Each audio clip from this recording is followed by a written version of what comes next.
welcome in. Block Party is here. This is Block Party Preview. I'm your host, Mike Wahle. Thanks for watching, guys. If you're enjoying, hit that subscribe button on our YouTube channel, Process to Perform. You can check us out on Andy Herman's Pack a Day podcast as well. Hit me up, Mike Wahle68 on Twitter, Process to Perform on Instagram. Give us a rating. Do all that stuff you like to do. Thanks again for all our listeners who continue to put out the questions for our listener segment. I really appreciate it. Listen, this is I think this is only the third or fourth time the Bears and the Packers have played in the postseason, which is it's absolutely crazy. You think about the history of this rivalry, and it's starting to feel that way again. Certainly, the split in the regular season over the last month here, games, and obviously the Bears coming back with Ben Johnson and winning the NFC North for the first time in a long time. This is a fun football game. You would think, watching both teams, in particular the last month, this is going to be a high-scoring affair. Obviously, the week 18 games, you can get a good preview from the Bears. We're going to show that the Bears versus the Lions, they lost 16-19, but played their starters. The Packers, not so much. That Vikings game was kind of a throwaway.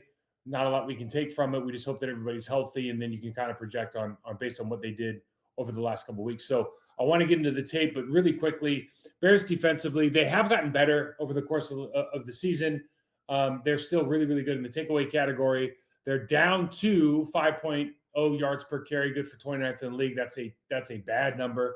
They give up over 24 points a game. I think that's good for 23rd in the league. They're not top 10 in anything defensively. They just happen to turn the ball or get turnovers a lot.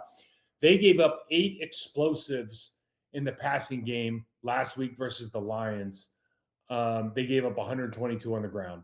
So, it's one of those games where they're the second seed. In my world, they have a bye. In my world, the Packers aren't even in it because they're the 7th seed.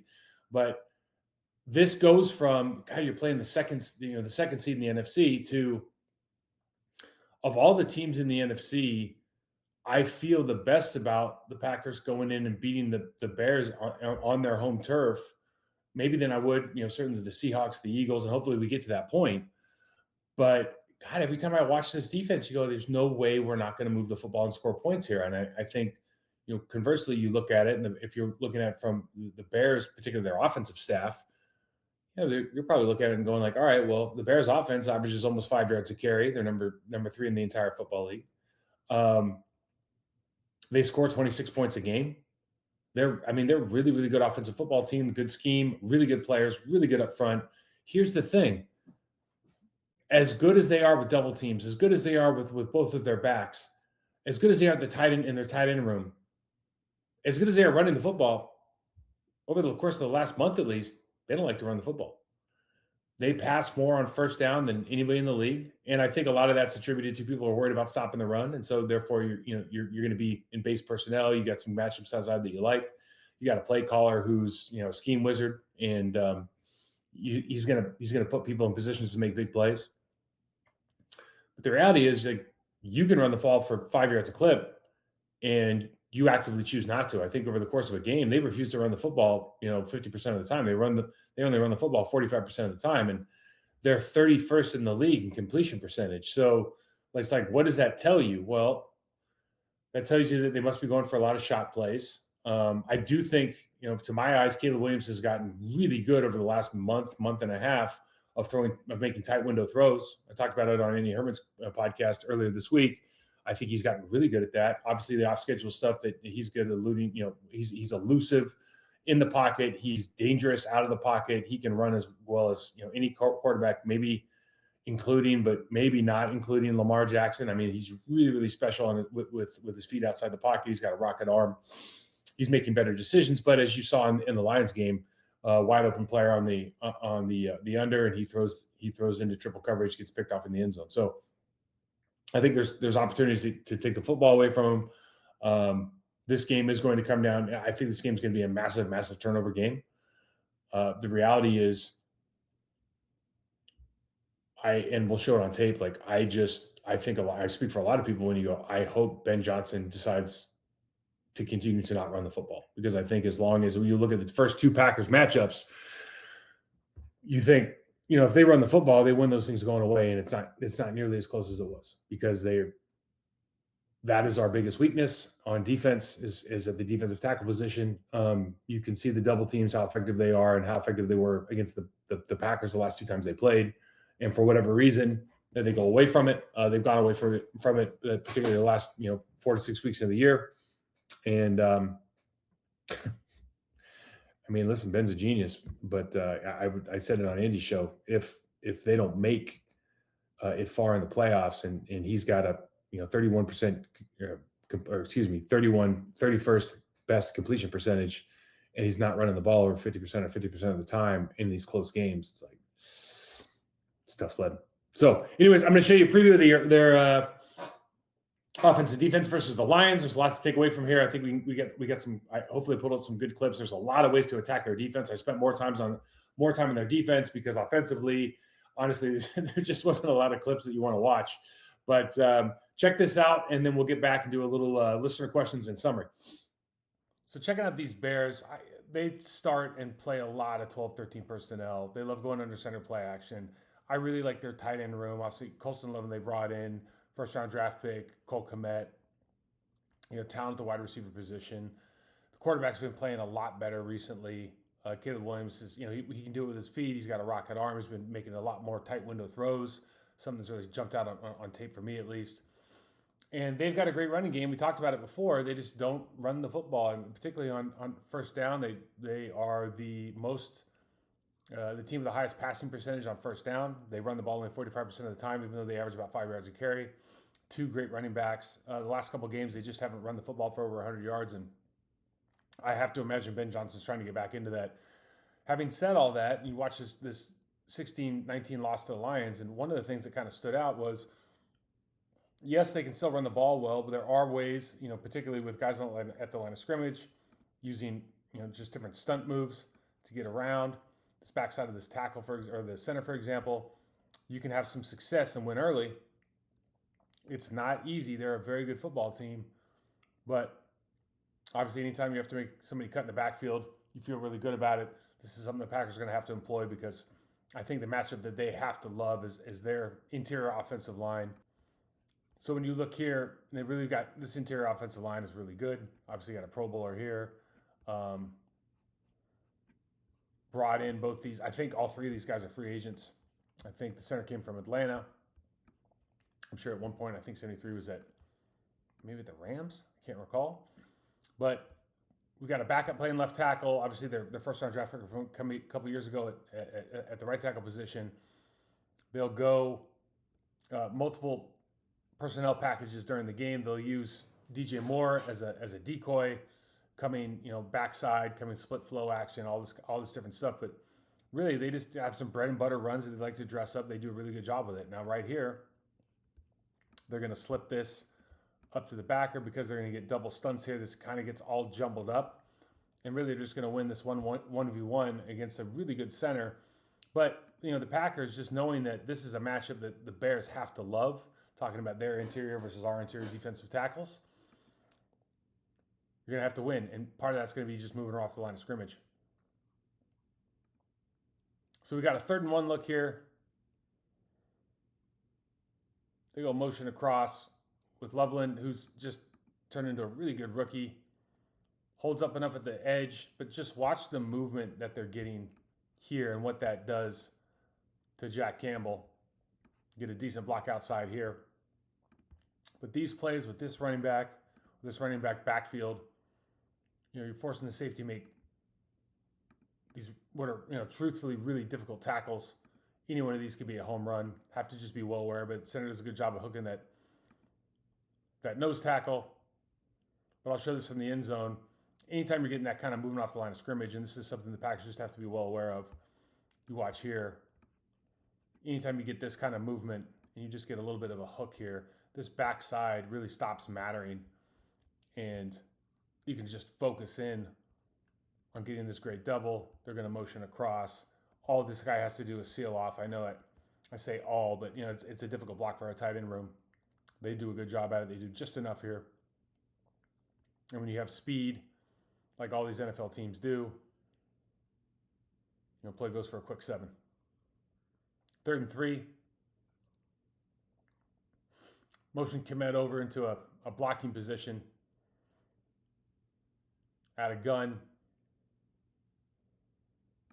And I'm showing this sack, but you can kind of see what they're trying to get to against the too deep look. They're trying to find that tight end in the open space here between the hang corner and the cover 2 safety.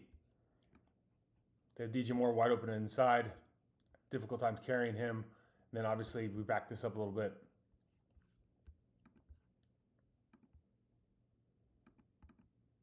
And they're going to bang out the tight end position. Release here, and then they always have that kind of lead blocker and swing pass as an option. Now, the reason I show this play, though, and this is what, this is the playoffs, man. Every snap counts.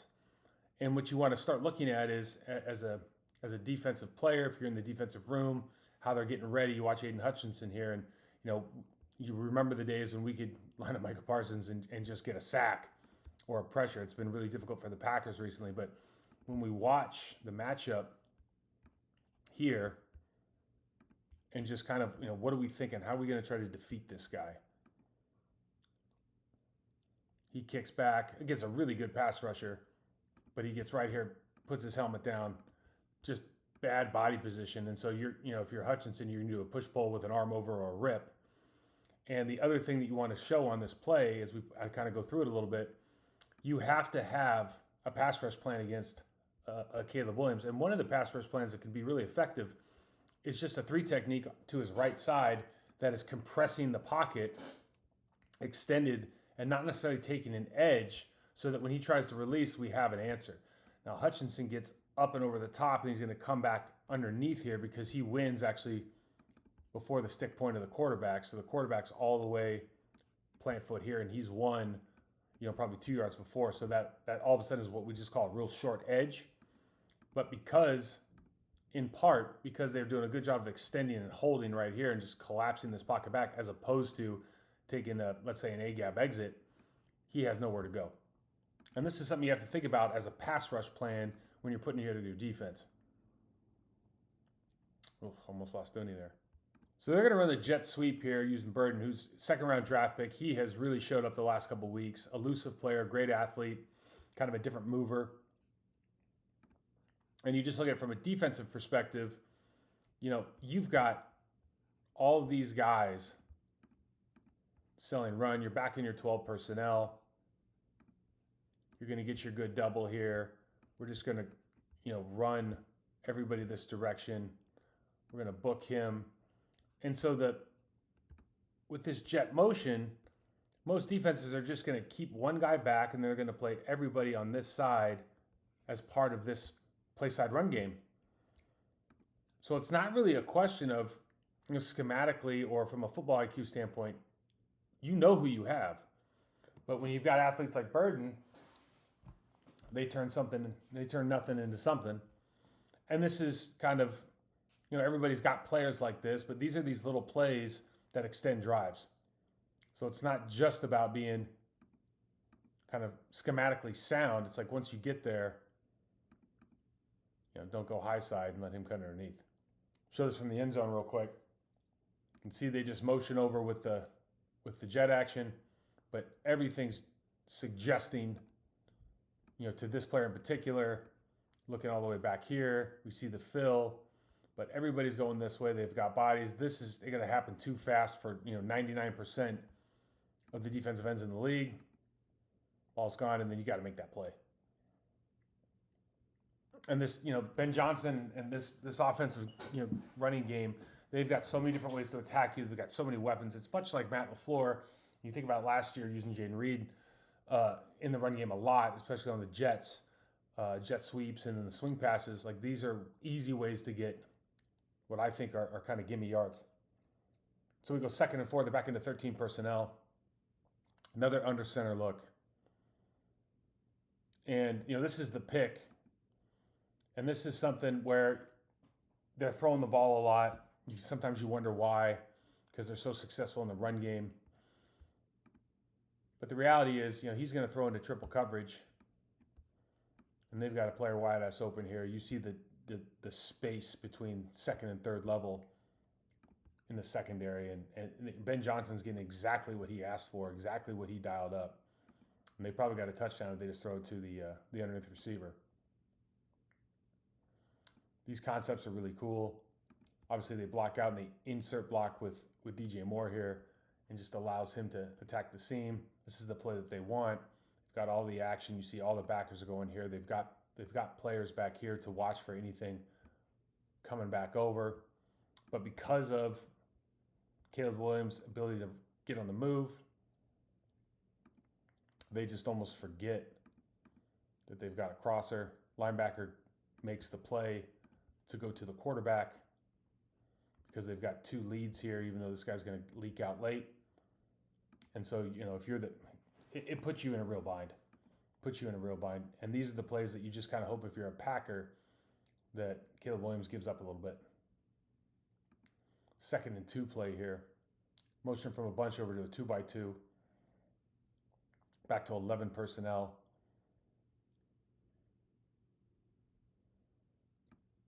And this is a traditional cover 4 beater. When you look at the cover 4 over here, that means they're playing quarter and quarter. And generally speaking, you can see the leverage issue that this outside corner has, because they're going to just run like a skinny post and an under. And the job of this defender is to drive on that under. Now, sometimes you can mix this up with different coverage, different coverage calls, go tan or something, or post, where they try to hit this on the backside so they can stay high. But the reality is this corner has to be over the top of this player. He can't have this inside leverage. The minute this guy drives, that's an easy throw and catch for the quarterback. Do a good job on the other side. All these play callers are just so smart in the way they think about occupying every player. This guy's got eyes on. He comes inside immediately, sinks him down. I mean, there's just so much space to throw back here. Got an accurate quarterback with a rocket arm. Put it on your speed player. This is the guy who had the great celebration last week against the Packers 2 weeks ago. He's got a lot in his bag there. Okay, we got a 2nd and 2. Empty.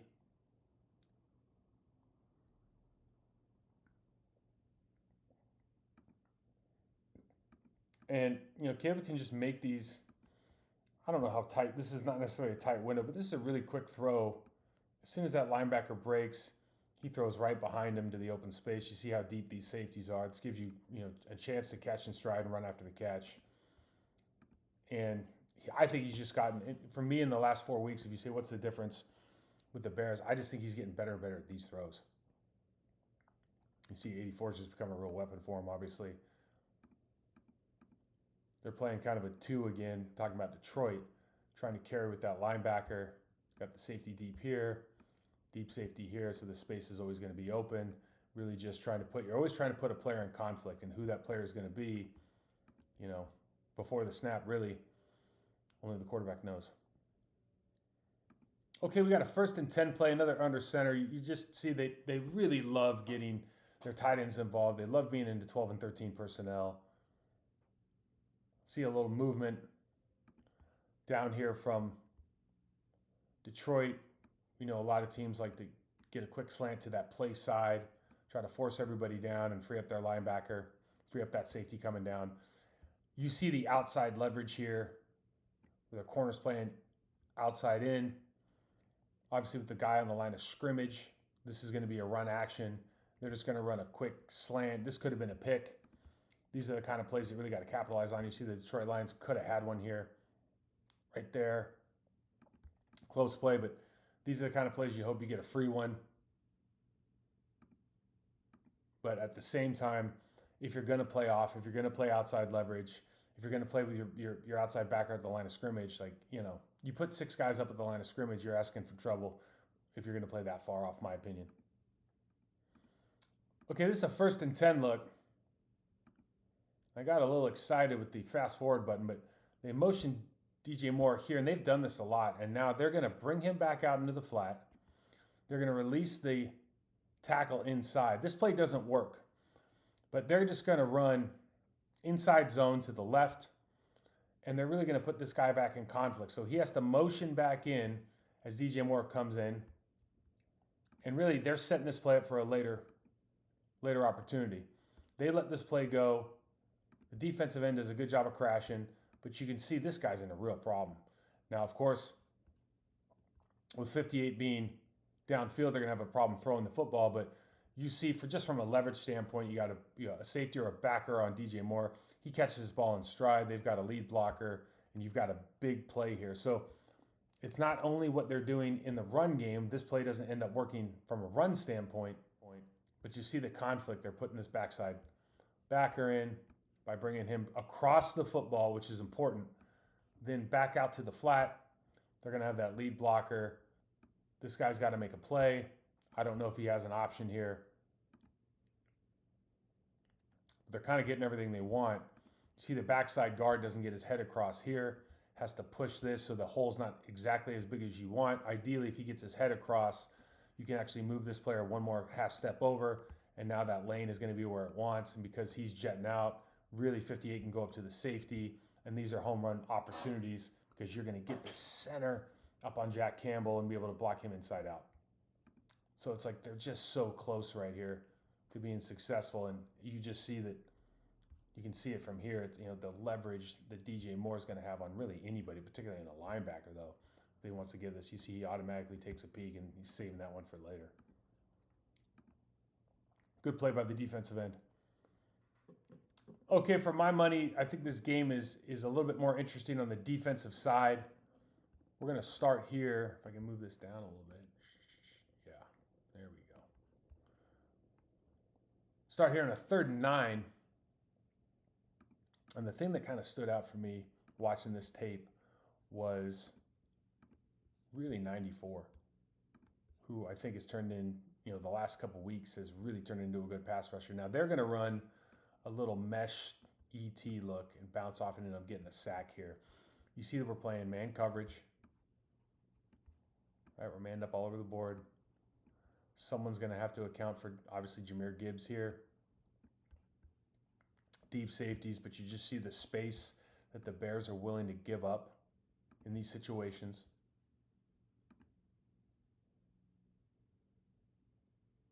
End up getting the sack. Everyone's covered. I think they do a good job overall with some of the stuff, but like we've said, they're bottom 3rd in points per game. They're not top 10 in any category except for turnovers, but they have gotten a lot better, I think, at the pass rush. Now, this is the starters for the offensive line for the Lions, not except for Penei Sewell. And you just watch what he does to 6'8 here. It's kind of the double swipe rip. And this is what I mean by a mesh stunt. Mesh stunt means he's not trying to actually pick the guard. He's actually trying to win in that B gap. So the tackle has to stick here, and he doesn't do a good job of pressing this off. Even though they're sliding the center, though, this guard's in conflict, and 99 just basically has a free walk to the quarterback. Now you have to sit here and go, do you feel good about, old 6'3 on 94? I think for the last 2 games, the answer is probably yes. This guy is playing better. We've certainly been part of that. We'll get Zach Tom back on the other side, so I don't think you need to help over there. But this play has been effective for them, and it was effective multiple times this game and also games prior. Okay, we got a 1st and 10 look. Shifting over back to under center, they go bunch. Little play action pass. You see Montez Sweat gets home here, as does Grady Jarrett. Go back. You really, the interesting matchup for me is Johnson, number 1, against whoever they want to put up against. I think he's a really good football player. But they do a good job here for the most part. That deep out is something that you like up top with Jordan Love. He loves throwing that ball. He's really good at it. I'm going to go to the end zone copy here to show you the sack, and 2 things kind of stand out. Now, obviously, Zach Tom being back is a big deal. You're going to see the long arm here from 98. Boom, right there. Gets it stuck. This gets your feet stopped more often than not, especially against a backup. Now you can just attack that outside arm, rip up and get through. I want to go back, though, and show you what Grady Jarrett does here on really what looks like a loop stunt out. He jumps out and then just does a great, club with a chop and a rip and gets across this guy. It's almost like a jump chop outside. wins clean against their guard. And we know their guards have struggled in Detroit this last season here. We saw it from game one. But it's a hell of a good move. Grady Jarrett has been a fantastic football player in this league. He's still got some juice to him. You know, they brought him in for a veteran presence. I'm sure he's a great leader and mentor in the locker room, but this is also a guy that, you know, this is a hell of a difficult football play. Most people aren't going to get home on this play. Okay, we got a 1st and 10 down in the red zone. Here's Booker again, 94.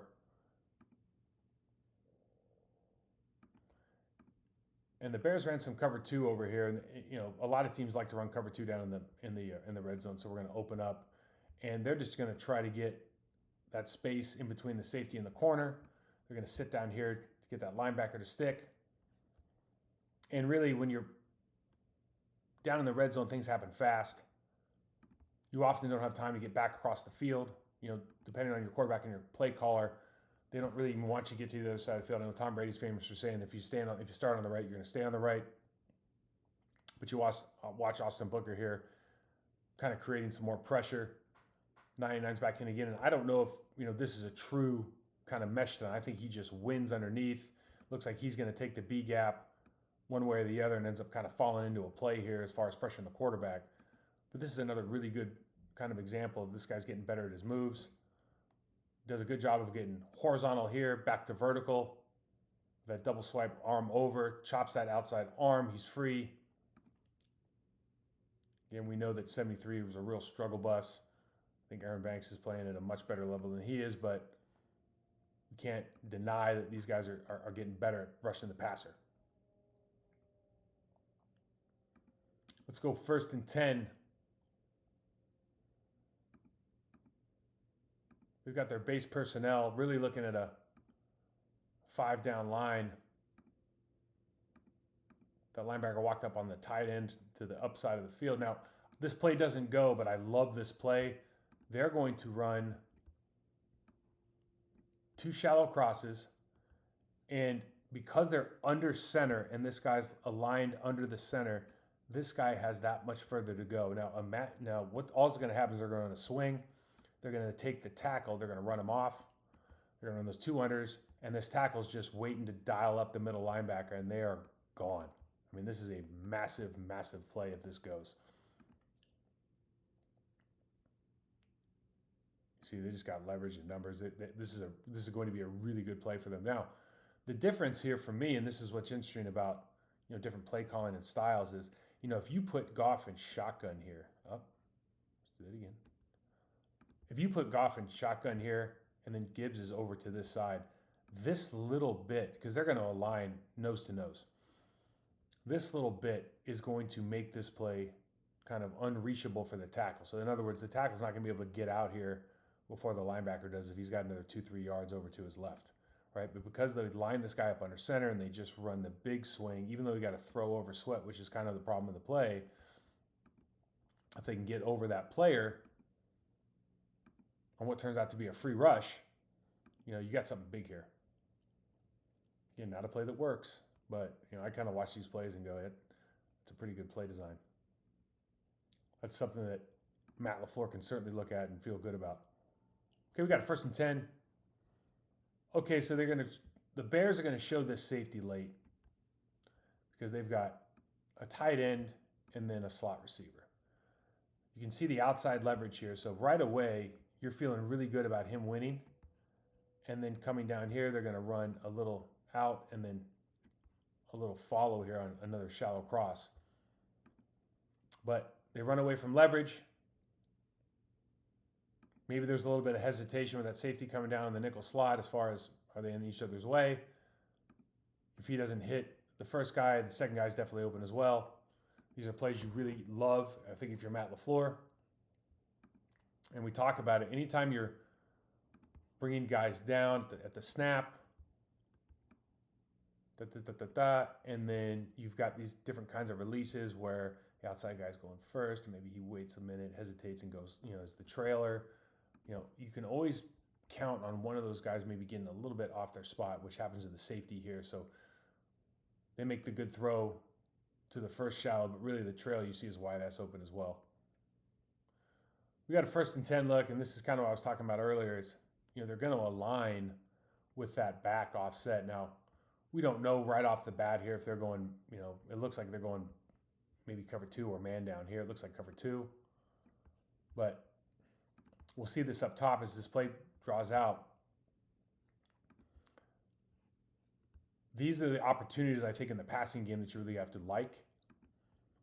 Anytime you go fast 4, so you got 1, 2, 3, you got your fast 4 out to the slot. It's fast 4 not just because it's Jahmyr Gibbs, it is actually a fast 4, but that is going to activate this player now. You got 1, 2, 3, and it activates this player. Now somebody's got to get over there, whether it's that inside slot, whether they're not running in the middle, or it's that linebacker. But you can see here, he's communicating like, someone's got to go, someone's got to go. They're all late on it.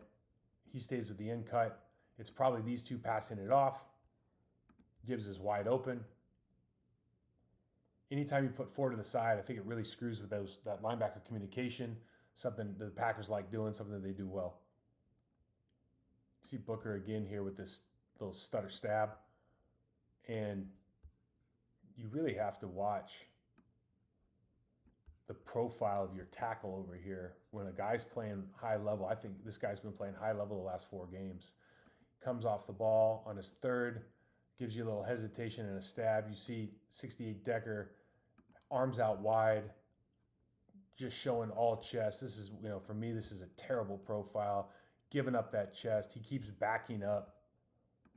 And he's kind of inviting the bull, but then he just gets knocked off the spot completely. Get a hit on the quarterback. Got a 2nd and 10 back in the red zone. They run a little Texas route here.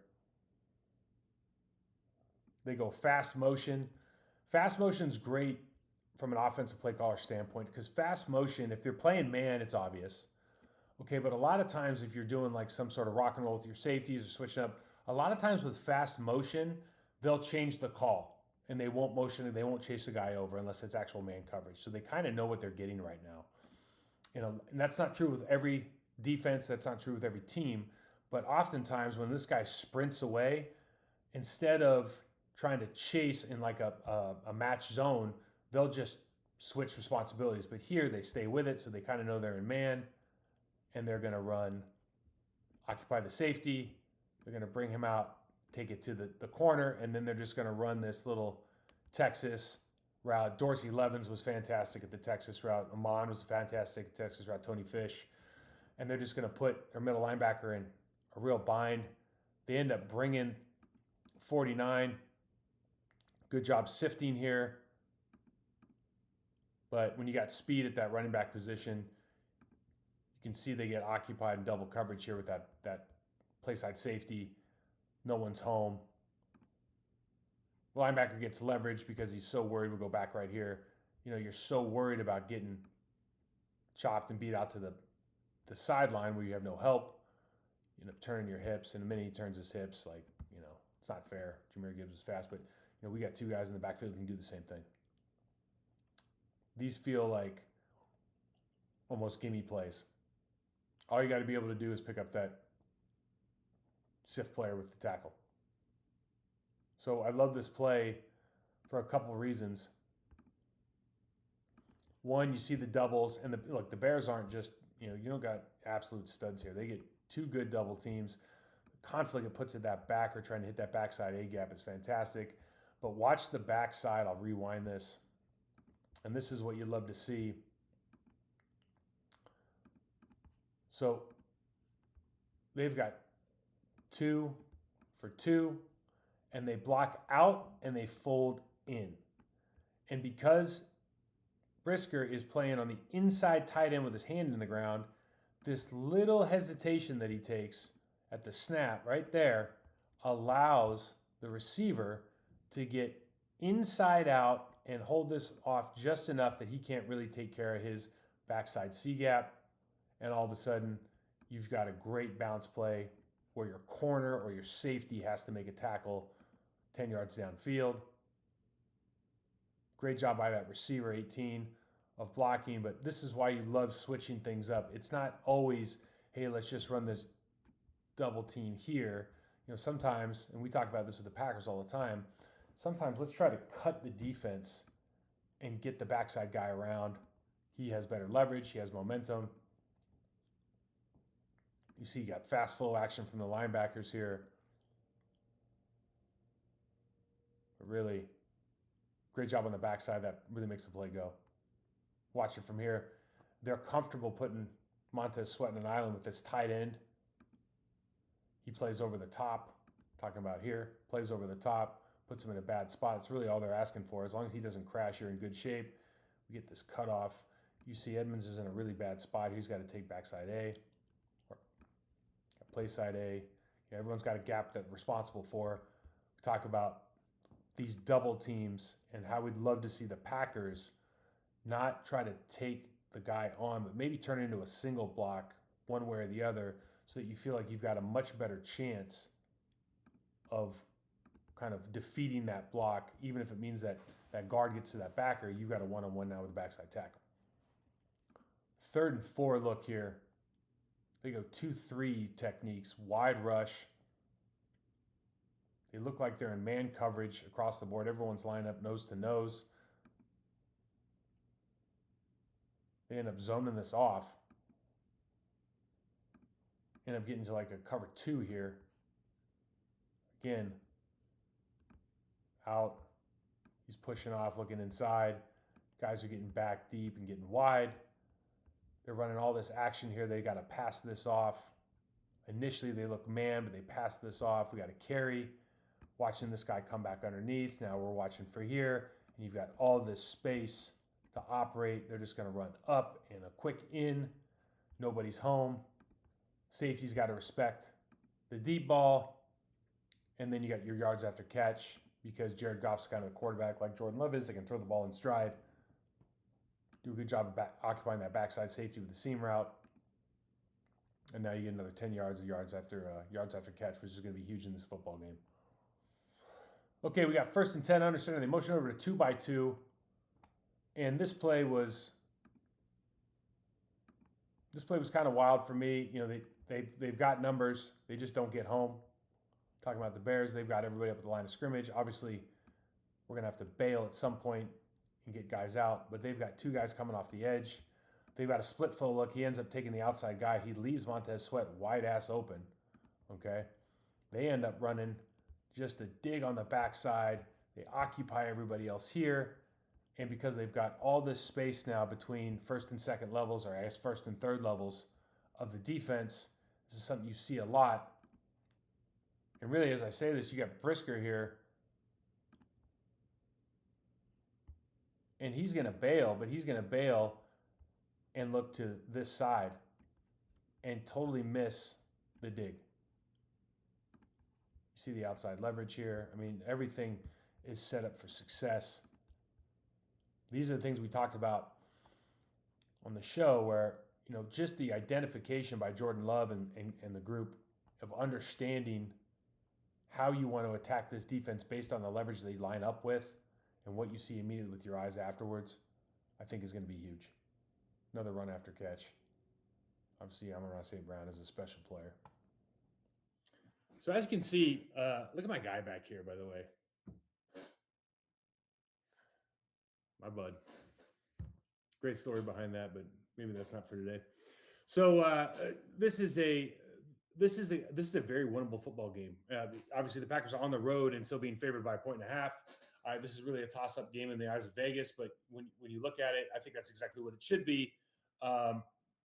If we can find a way, whether it's through movement, adding into the box, we just be sure tackling, really being able to get off those double teams. I think the double teams, if I was going to come up with a key to the game on defense, for me, it would be how do we defeat their double teams, whether that's by just attacking a single man, whether that's, triggering your linebackers faster.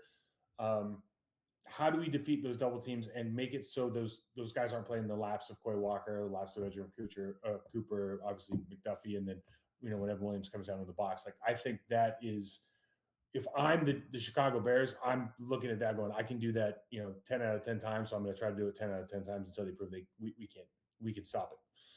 So Having said that, high scoring football game, I'd be shocked, even though with the weather and you're in Chicago in January, I would be shocked if this isn't high 20s, low 30s kind of scoring football game, and it's going to be a fun one, guys. Let's check out some listener questions. Let's see it. First one I got from last week, and I just wanted to address it. Curious head, what you thoughts on Jacob Monk stayed at center. I thought Jacob Monk was an elite mover in the run game. Obviously, being a smaller player, being a leverage player, he's got great footwork. He plays with incredible leverage and good technique. I think his change of direction was elite. You see some issues in pass pro early on. Now he does a great job of getting back. I think he's a great job of getting into position, but you just see some technical stuff that's going to have to get a little bit better because he is at a little bit of a disadvantage because of the size. Now, if you're a Scotty Wells, who's 4-time state champion wrestler, national champion wrestler, whatever he was, and it's got a 550-pound bench, maybe that's not a problem. But I don't know that he's at that level of kind of man strength athleticism. And because of that, you just really have to be cognizant of guys getting to your edge, being able to defeat an arm, and then what that ends up meaning. But I thought he was an elite mover at the center position. Really like the way that he could attack the second level, like the way that he could come off doubles. I like Sean Ryan too, though. I think they're different kinds of players. Sean's obviously got 20, 30 pounds on him, but he's one of those guys that for my money, I'm very interested to see what he looks like next year with another offseason under his belt.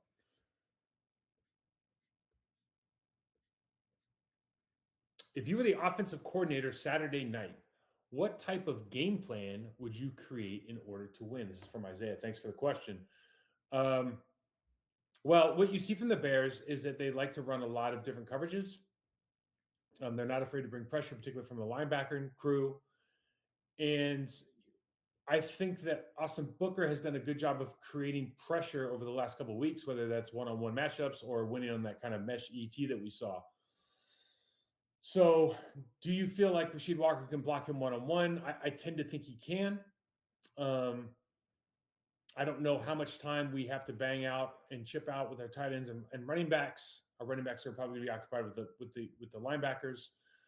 I would just kind of say this.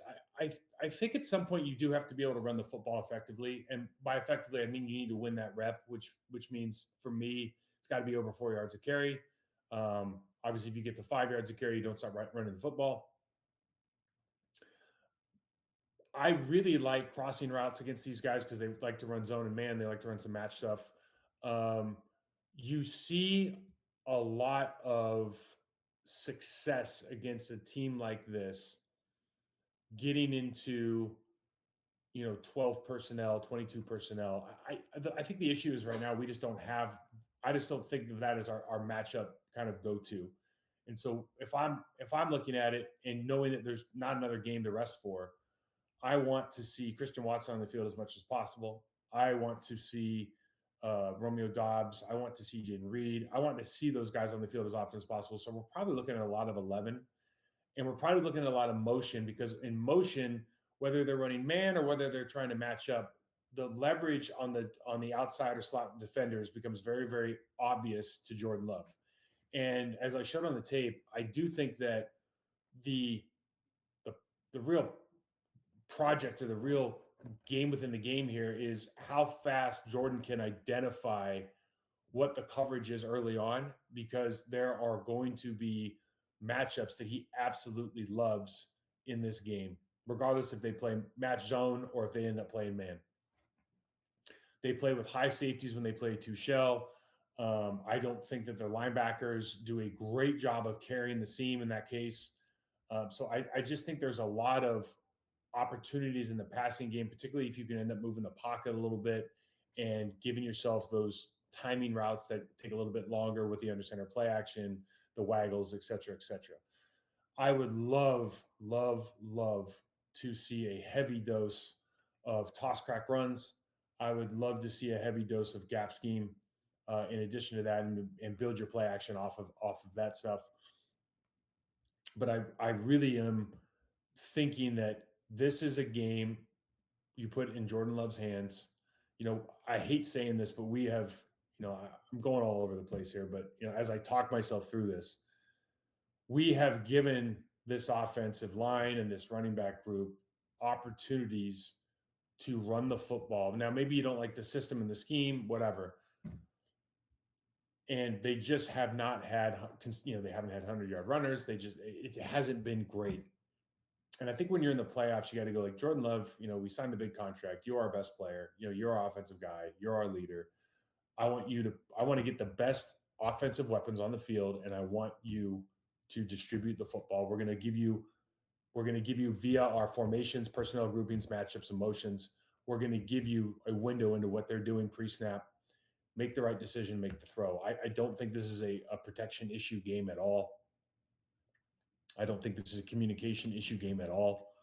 I do think if you try to run the football to keep them honest, which I think you absolutely have to do, because you see what it does to their linebackers getting sucked up.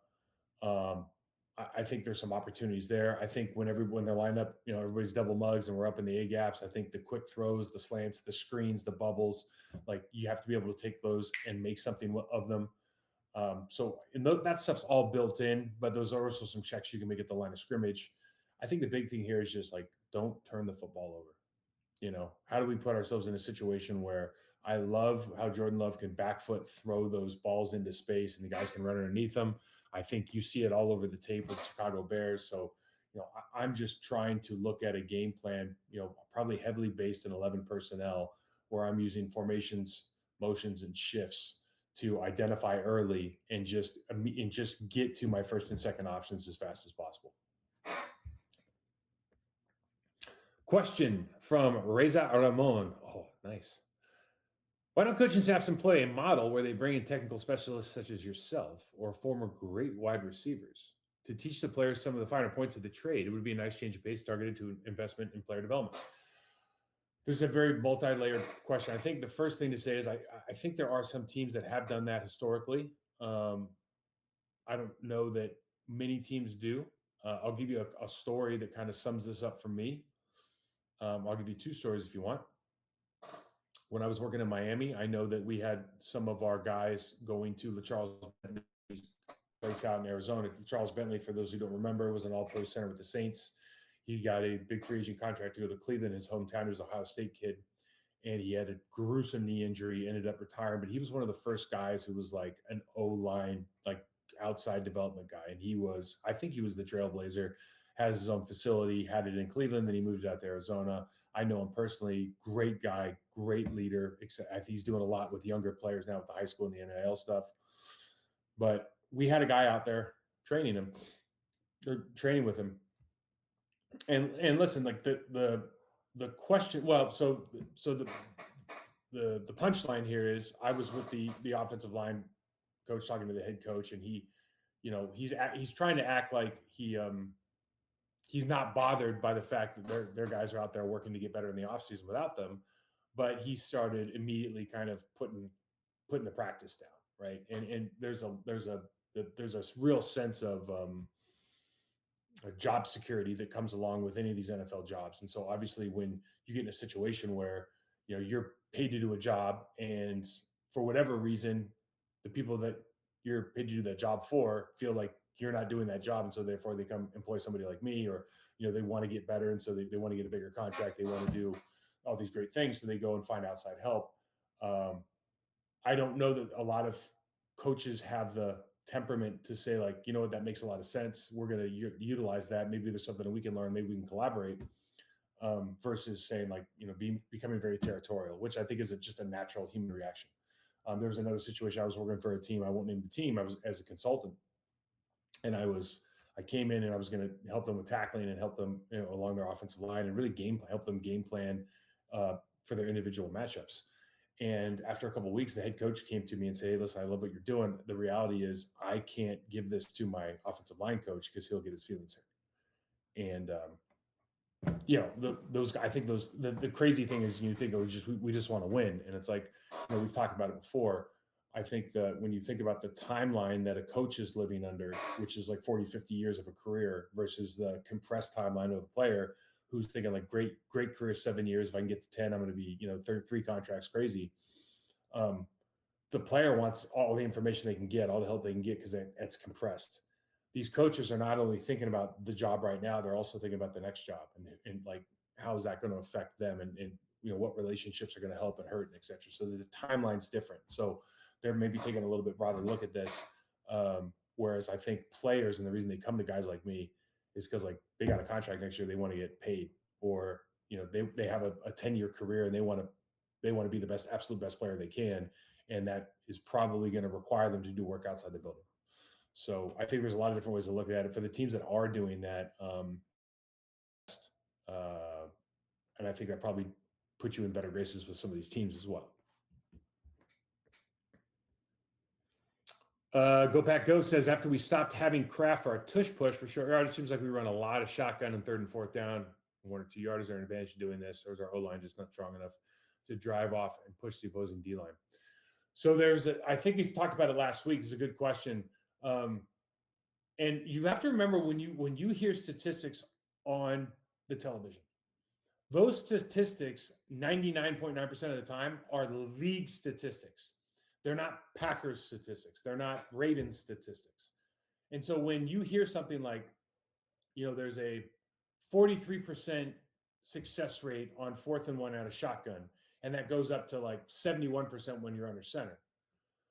Well, as a fan, or as a lot of the analytics guys, they'll go, well, why are you not going under center? And I think we can talk about the benefits of going under center. First of all, there's a lot more action that you can do because the back can go anywhere. The quarterback is on the line of scrimmage, so you have to clog the A gap. So you have to put somebody over the center, which you don't necessarily have to do. You could run like a 6-2 if you're in shotgun. So there's a lot of advantages to being under center. But just as a blanket statement, those statistics, and there's not a big sample size, but those statistics are not central to, I'm sure the Baltimore Ravens are better on 4th and 1 than the Packers are, regardless if they're under center shotgun. Doesn't matter, because they got Lamar Jackson and Derrick Henry, and they got a really good offensive line. So I do think there's a benefit to going under center, and I don't think that it necessarily changes like the need for the offensive lineman to push somebody off the football. But I do think the immediacy of the play when the quarterback is connected to the center versus being in shotgun, whether it's pistol, whether it's offset, there is the play is going to hit a lot faster, or there's going to be a lot more optionality when that back is behind an under center quarterback versus offset. Now we're talking about, is he offset like this? Is he offset like this? Like, there's only so many things that a running back can do from those different positions, or is he offset, in the pistol? So those things you have to think about when you're setting up and designing your plays. I think for some quarterbacks and some offensive coordinators and play callers, one thing that they really like is that from the quarterback position at a gun, you can get that ball and you can immediately make a decision how to throw a pass without really the chance of it getting batted down, as opposed to being under center when that defensive end doesn't have to even take a step and he's already in your throwing them. So I think some of that stuff might have to do with it. But yeah, I'm always, every time we go into a shotgun in like 3rd and 1, 4th, and was particularly in 4th and short, I am always going like that. I know as a player that never made sense to me. Certainly as somebody who's just watching on the TV now, that is definitely not something I would employ. That's a good question. Josh asks, will the playoffs be where we see more Oliver over Gary, or does that happen next season? Well, if I was a betting man, I would say Rashawn Gary, whenever this season's over, it's going to be his last season in Green Bay. And then we can talk about it. There's a bunch of different reasons for that. I don't know what has happened from a production standpoint. There's been multiple questions about his play in, play out effort. He just never seemed to turn that corner into an elite level pass rusher. He was an elite level run defender. I don't know that I've necessarily seen that as much this year. It reminds me, if I'm being honest, of, this is a soccer reference now, but there was this guy, Kaká, who was a Brazilian player who was one of the best midfielders on the planet. Famous player. And he went to Real Madrid, and in Real Madrid, they had Cristiano Ronaldo. Cristiano Ronaldo was arguably the best or the top 2 player of all time. and there was some injury history with Kaká there, but it just also felt like he couldn't handle that shine. And it feels like a little bit with Micah Parsons, is a top three defensive player in the National Football League. You got Miles, Max, Micah, in whatever order you want to talk about. And some, it feels like, and I don't know, I'm showing the tape. It feels like that the either the contrast in the effort between the two is so different that we see Rashawn in a different light, or maybe he has somewhat become demotivated because he's not the guy anymore, and Micah's the guy, and Micah doesn't care who's on the field, who he's playing against, who's on his team. Like he's just, there's people in the world. Everyone thinks they're an alpha male until they meet one. They're like, oh, like Micah Parsons is an alpha male. That's what it looks like. And so for whatever reason, I don't think that he'll be back next year. Having said that, I think a couple of those guys played pretty well this week. I don't know that anybody played so well, particularly Oliver. I think he has a little bit of ways to go. I think it'll be next year that you're going to see a lot of them. But I don't think we saw enough of them against the Vikings. And I think he had a couple good speed of power plays and really good effort. But I don't know how many more extra snaps you're going to get because of that. Now, Rashawn Gary, I would be like, I've been a huge Rashawn Gary fan for the last 3-4 years. I was so thrilled he got paid, even through the injury. I would be shocked if he doesn't show up this postseason. I'd be shocked. I think he's gonna come out and have a play or two that are gonna have a big impact on this football game. I would be shocked if he doesn't. Packers Bears is gonna be absolutely epic. Okay, that's very nice of you to say. Not gonna be epic. Gonna be painful. That's terrible.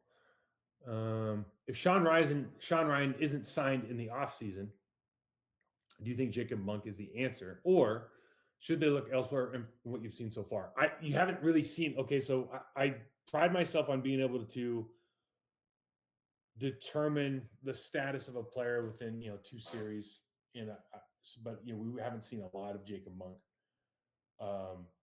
We've seen enough to, like I said, that he's an elite mover. I would be shocked if they don't sign Sean Ryan back. I just think, Sean Ryan's got to be looking at this like, okay, I can play center. I'm good. I'm a good center. I'm on a great football team.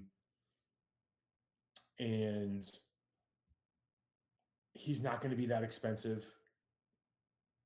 And I think if I'm Sean Ryan, I'm looking at this like, let me sign a 3-year deal and let me just have my glow up in the next 2 years. In 2 years from now, let me be a top 5, 6, 7 center, which I honestly think he's 100% capable of.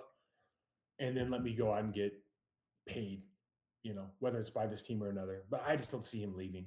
If he did leave, I think you'd have to bring in competition for Jacob Monk. I don't think he's in a position right now where you could hand him over the job. Not that he couldn't win the competition, but I think it would be bad business to hand over the job like that. It says here, just turn up. All they got to do. Hope no Gale Force wins, stops multiple J-Love tutties, gets up. Yeah, well. One thing we haven't really talked about is special teams. And we don't like to talk about special teams. It makes us sad like that.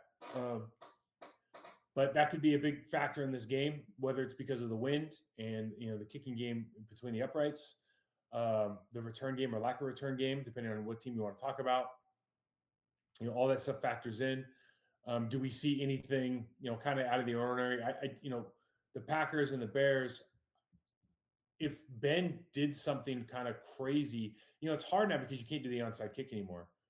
But if we saw a fake punt or we saw, something a little bit off or different this game, I would expect it to come from Chicago, because I don't think Ben's the kind of coach that is going to be like, we're the number 2 seed, you got to come beat us. I think he's the kind of coach who's like, we're going to show you whatever it takes to win. And I think Matt LaFleur has been with his special teams, and honestly, rightfully so. And again, we've talked about like how much time they get to practice, how many resources they put into it. Obviously, they have Versace, but like, if you get all walkthroughs or not long meeting times, you don't know why they're not very good. They just have never really been good. And our one bright spot in Keyshawn Nixon, like he just stopped doing it. As soon as he stopped doing it, it was like nothing to talk about again. But I think Matt LaFleur, and rightfully so, just based on how he wants to run his operation, has always kind of been with. It feels like he's always kind of been with special teams. Like, don't lose us the game. You know what I mean? Don't lose the game. Like we feel like we're going to win the game on offense. We're going to win the game on defense. Don't lose us the game on special teams. That's all you got to do. Right? Just be sound. We don't care if we don't return the football. Make your kicks. Punt the ball where we want to punt it. Catch the onside, but don't lose us the game. So I think if you saw anything, you might see from the Bears side. And then I think the last thing I just want to end with is some keys to this game, and I haven't really had a good thought about it, but I do think the double teams, I think the run game for Chicago, their ability to move us off of the football and give their running backs downhill runs to hammer in Evan Williams and Coop and Quay Walker, their ability to turn to reset the line of scrimmage, and then by that put the linebackers kind of on their heels when they go into contact, and then get another 3, 4, 5 yards after contact, has been something that we've shown on tape every single game that they've played over the last month. Talking about the Packers defense now.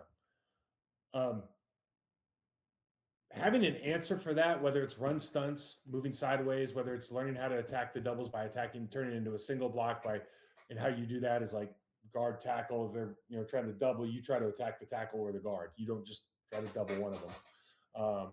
Some guys in the league do that really well. You watch like Byron Murphy Jr. for the second for Seattle, like the way he attacks a double and can actually stop both guys, drop his hip, etc. is special. Not everybody can do that. Our guys aren't particularly good at it. I think that's a huge key to the game. Obviously, the turnover battle is going to be a huge key to the game. But I really do think when we talk about the offense, and it was a little bit about building that game plan, I do think this game really comes down to Matt LaFleur is just going to Jordan Love like, hey, I'm going to put you in a situation where you're going to understand what the defense is pre-snap.